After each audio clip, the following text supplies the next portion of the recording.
अस्सलाम वालेकुम। वालेकुम अस्सलाम।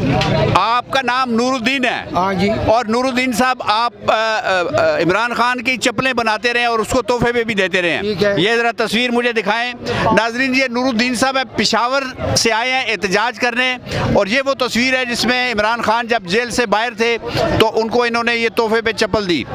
जब आपकी पहली मरतबा मुलाकात हुई तो आसानी से होगी इमरान खान से? हाँ जी, वो तो कासम सूरी ने कराई थी, कासिम जो डिप्टी स्पीकर थे। डिप्टी स्पीकर ने। अच्छा नूर साहब, ये बताएं आप कि आपने जब उनको चप्पल पेश की तो उन्होंने क्या कहा पहले आपको? जब उसने चप्पल पहन कर कहते हैं चाचा बहुत हल्की चप्पल है, बहुत खूबसूरत है, हमने कहा ये आपको गिफ्ट में हम देंगे। तो उन्होंने नहीं कहा कि हम पैसे देंगे? नहीं, हम पैसे नहीं लेते, हम भी हमारे पास 5-6 जोड़े उसके पड़े हुए हैं। अच्छा। जब वो जेल से छूट जाए, जगह पे जाए, हम तोहफे के लिए।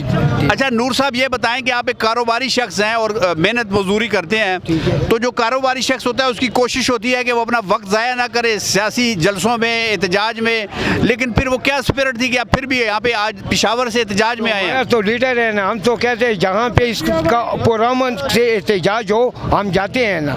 हम तो वो खान साहब को पसंद करते हैं ना, KPK के लोग जो है पसंद करते हैं। तो आपको डर नहीं लगा? उन्होंने कहा था कि आज यहाँ पे दफ़ा 144 है, जो एहतजाज करेगा हम उसको डंडे मारेंगे। तो वो तो खुदा का काम है ना, हम तो पुरअमन एहतजाज करते हैं ना, हमारे पास तो कुछ नहीं है ना, हम तो खान के लिए ज्यादती हुई है, हम इसलिए पुरअमन एहतजाज करते हैं। बहुत शुक्रिया। बहुत मेहरबानी।